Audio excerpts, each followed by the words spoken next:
Previously on Mario Sunshine, we have started more on Rico Harbor. We have gotten apparently 5 shines in Rico Harbor without me counting. So much for the 3 to 4. Yeah, so much for the 2 to 3 shines per episode. But I'll try to just do 20 to 25 then.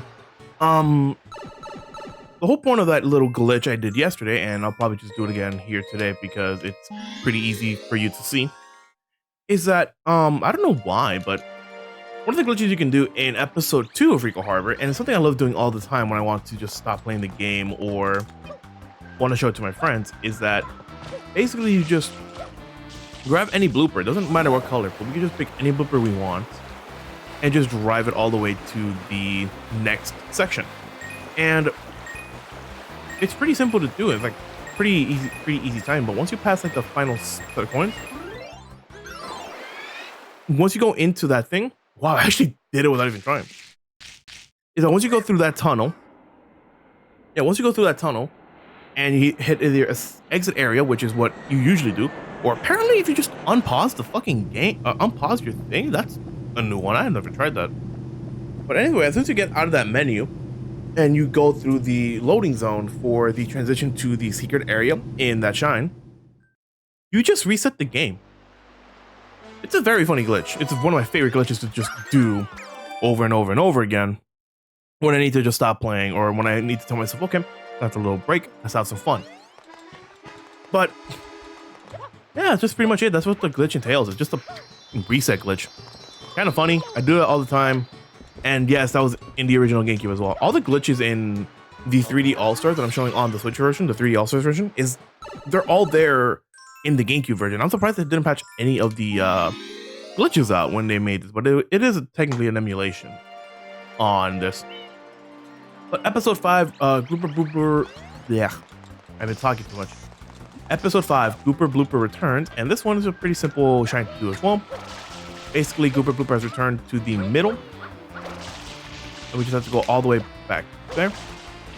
I know after this shine, I'm gonna go back to episode 4 and do the bonus shine because yes, because you can also basically that lighthouse is blocked in every other part, so you have to go back in episode 4.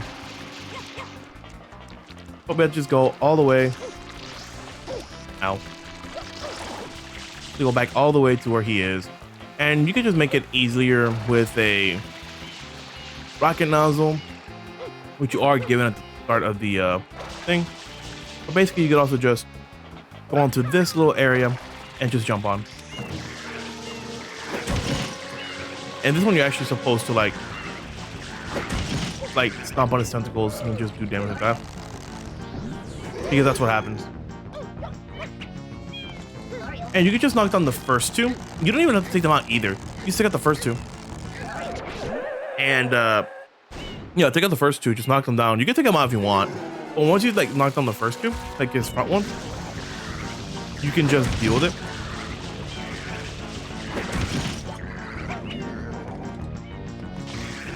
And it's pretty hard to just time it.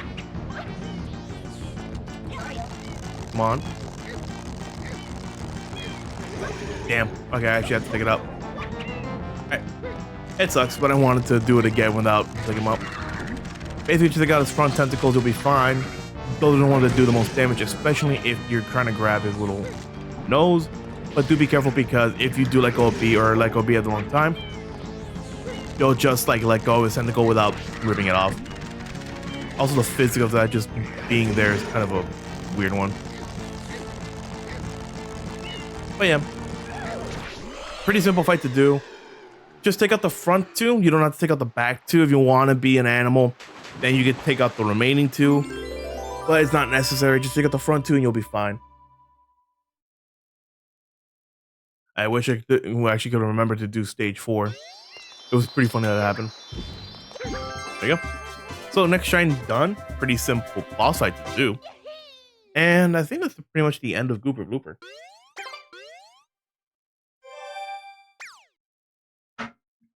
But yeah, time to go back into Rico Harbor and do the secret shine again for Rico Harbor.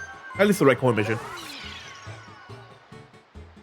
Yeah, no, pretty much that's just how it's gonna entail. Next one's also red coins on the water, so no matter what, I'm stuck on a red coin mission. Hey. So back we go here to the Secret of the Rico Tower, and just gonna go grab the red coin mission again from inside the manor. Also wanted to think, like, while we're going back and gonna do the red coin mission again, the thing I've been doing in the meantime is that one game I actually wanted to play before, like I learned about it, was I remember I saw this one stream from Proton John about, like, oh Jesus, Dragon's Crown, which unironically looks hella fun, and it's made by like the art style is made by Vanillaware, which, if you haven't seen what Vanillaware has done in recent, I think the recently or the recent release of Unicorn Overlord is the best way you can figure it out. They've also done 13 Sentinel Aegis Rim, which is a tremendous, like, story game, and apparently also a pretty good RTS game. But, like, if you're not into, like, the whole game being, I feel like a good 80% of just story and, like, only the small parts of the RTS coming in, I wouldn't recommend the game to you then. The game is fantastic. Yeah, like, the game is fantastic to play. But if you're not into, like, going through the story and only caring about the RTS and just getting bored of doing the story mode, then yeah, I wouldn't recommend the game to you. I was thinking though, like one of my friends wanted to play Aegis, but, like, I stated to him a good chunk of the game is, like, story, and he wouldn't like it. Not that he hates story, but, like, more in the sense that he doesn't like visual novels as much as he does. So, like, stuff like that would not interest him. And I wouldn't call the game a visual novel, because that'd be a disservice to Aegis. Damn, close. And there we go. But I know that's just pretty much how it is. But Vanillaware games in general have amazing art. And Dragon Crown was one of the other games that they've done for Atlas, and that game has only been released on PS4, or, like, basically on PS3, and re-released as a new version on PS4 with Dragon Crown Pro. And God, me and a friend of mine have been playing it recently, and it's been hella fun. Like, I have been having a lot of fun playing that game. And would I recommend it to anyone? Would I recommend Dragon's Crown to anyone? Sure, if you like a hack and slash and a pretty funny arcade experience. Yeah, like, if you want, like, a funny time with, like, fantasy characters playing a game and hacking and slashing on a side scroller, it's pretty fun. But I will say though that basically the art of the game, if you do not like the art of it, then it's a hard pass for some people. I don't mind it, because I don't bitch and complain about I don't bitch and complain about, like, character art and all that, because I am not someone with lacking free time. Even though I do like a lot of free time, I just waste my efforts on playing video games too much. But yeah, no, that's pretty much how it is. We've been playing Dragon's Crown, and holy shit, has that game been fun. If I do get a decent computer, because the only way we can technically play that game, since none of us have, like, a PS4, is that we have to go through the wonderful, wonderful land of the Pirate Sea. That's how we've been doing it. And once I get a decent computer, I want to see if I can actually sit down and record that for, like, a collab LP, because that game Blind is also pretty funny, because I think I'm the only one who knows that game. Well, the others have just been experiencing it. It's really funny. Anyway, Red Coins on the Water.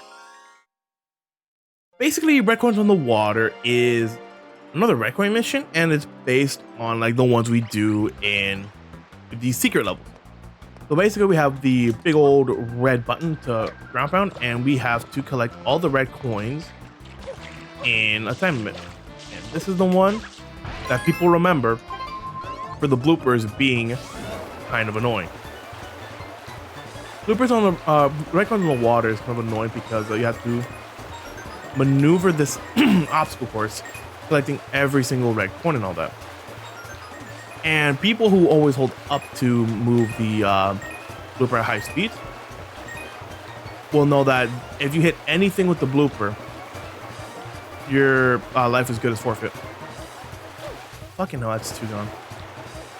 Okay, so that's two then. But basically, if you do not just hold up, you'll be fine because you'll be like, yo, if you don't hold up, you'll be fine because you don't automatically crash. And that's something you should pretty much know if you're gonna be doing the shine sprite. Don't hold up. It's like literally don't get grabbed in melee because it's a simple thing to say and people just do not do it. Ooh. Because if you do hold up or have too much speed and you crash into a wall, it's gonna be gone. It's gonna be game over.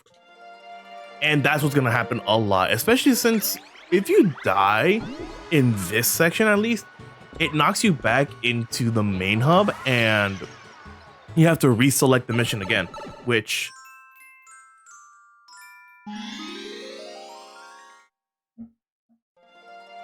kind of sucks. It really does. It really sucks. There's no other way to say it.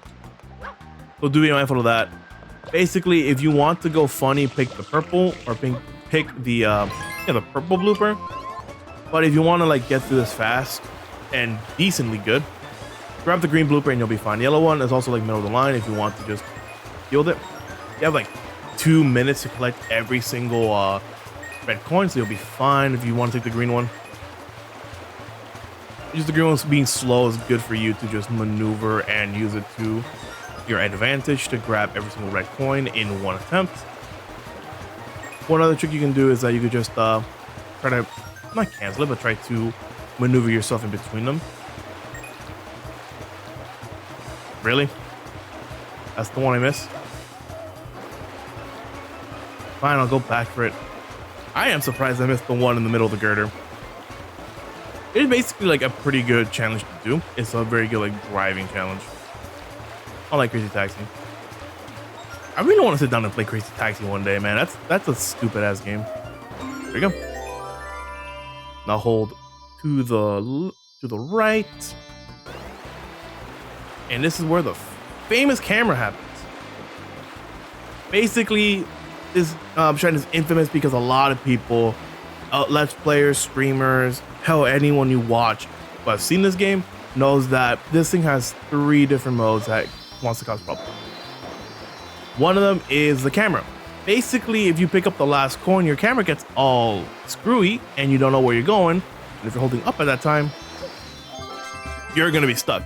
The next one is jumping, like making your jump early. I was gonna say something else, but if you jump early onto the platform to grab the shine sprite, you're gonna be landing on another blooper, and that blooper will take you up and then combine it with the screwy camera again, and then it's gonna be a recipe for disaster. Let's just say that shine sprite is infamous with like at least some casual people or people who have played this game a majority of the time. But if you like don't hold up, if you don't increase your speed on the blooper, you're gonna be very fine and just not crash. The only time you crash is if you want to gain momentum, gain speed. If you just want to deal with it. Shadow Mario is here again at episode 7, and I'll say this right now so we can like get it out of the way. Every episode 7 for every area has a Shadow Mario mission in it. And it's pretty funny that he just shows up every episode 7. Also, this scaffolding part is kind of annoying because he can move pretty fast, and if you want to get the most water on him, ow. You want to get the most water on him, you have to like take it kind of slow, but also not slow enough that he just runs away from you. Shadow Mario does not run away in the mission 7s, but he'll be so far away from you that it's just kind of impossible to hit him. There he is again. If you want to like go into Y mode and just shoot them from like across with the flood.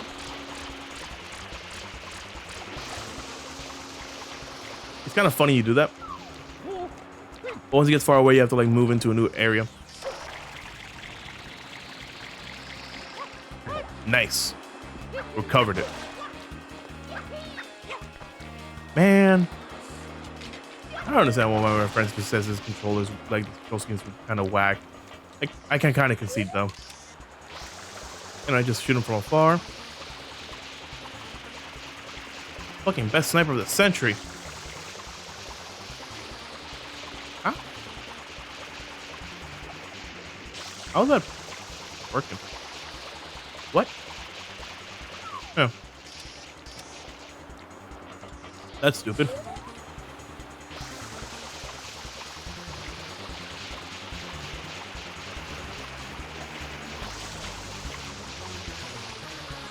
Huh, that's so dumb. You also just use the hover nozzle's water to just... Oh, that's why he was one hit away. He needed to fall. That is kind of dumb. All right.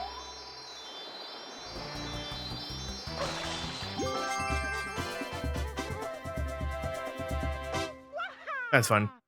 Man, he was only like one hit away. That's why the water wasn't connecting. That's kind of dumb though. But yeah, that's pretty much it. Technically, we are done for now in Rico Harbor. I'm probably gonna go to the next mission and show you why we cannot do the next one. But yeah, no, we are done with Rico Harbor and it's all shenanigans. And we can go to a brand new area. That's gonna be fun. Last one is Yoshi's Fruit Adventure. And we cannot beat this level as of now. As I said, we're technically done with all of like Rico Harbor for now. I'll like go to the end of the section so you can see what you mean. Because right now we're supposed to go from our usual spawn area to where the fruit stall is. Or the fruit conveyor belt, as we call it. And at that point, once we get there, it's going to be very apparent on why we cannot traverse the area. And we can try to make it, but it might be better to just not. Basically, we're supposed to go from where we are here, and I use an arrow to point at it, to that cage in the back with all that slime. And there's no way we can make it there on our own. So our best bet is, as stated before, Yoshi. And we have not seen Yoshi at all during this segment. So there's nothing we can do. I could have just restarted the game, but now just exiting the area will be fine. We have to go to the brand new area that has been showing us for a lot of time. So we can get to go to a funny one. And if I know what this is, I know I'm probably have to record a lot of B-roll. Yeah, if I know what this one is, I think I have to record a lot of B-roll and a lot of funny stuff. And at least one voiceover.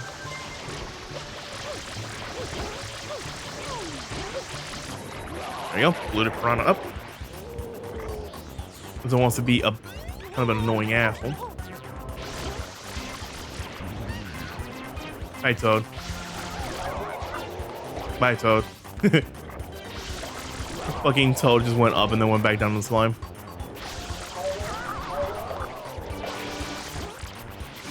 Alright, time for round 2.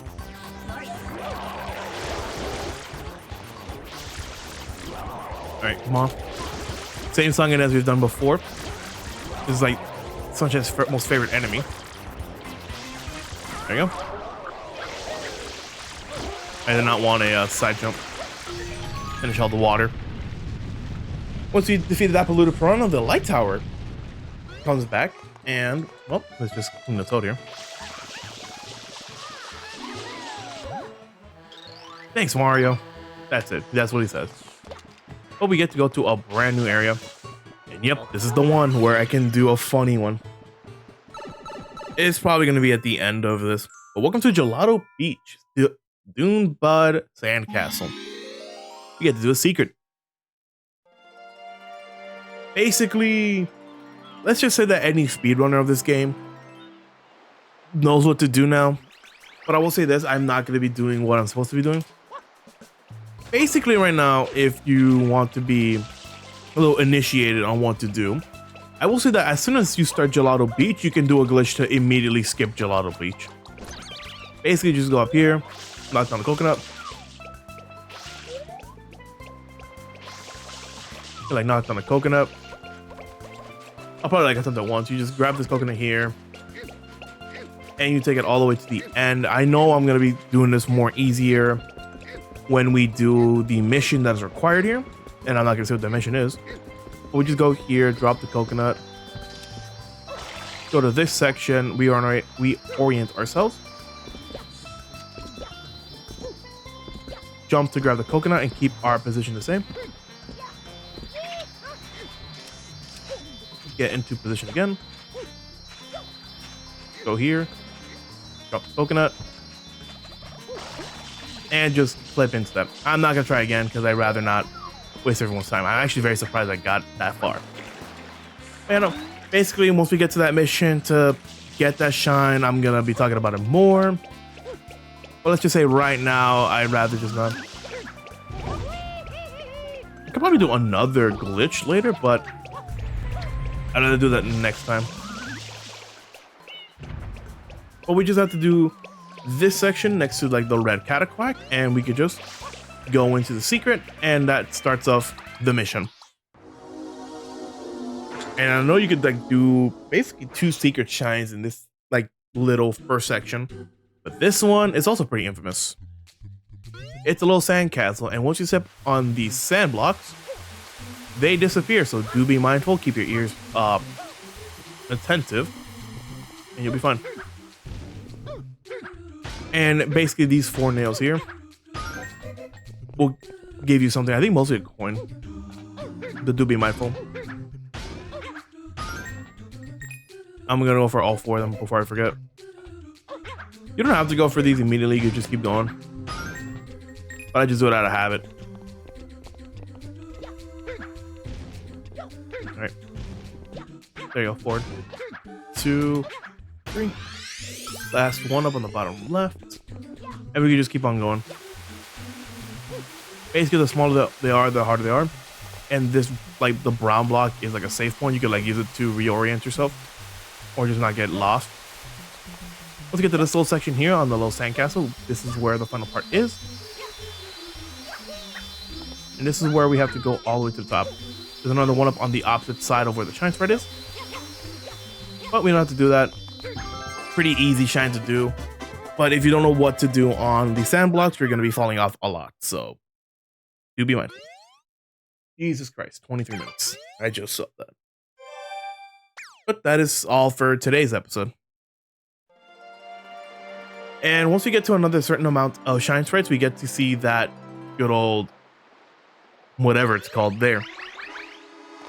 I think it's like as soon as you get 1 shine in Gelato Beach that shows up.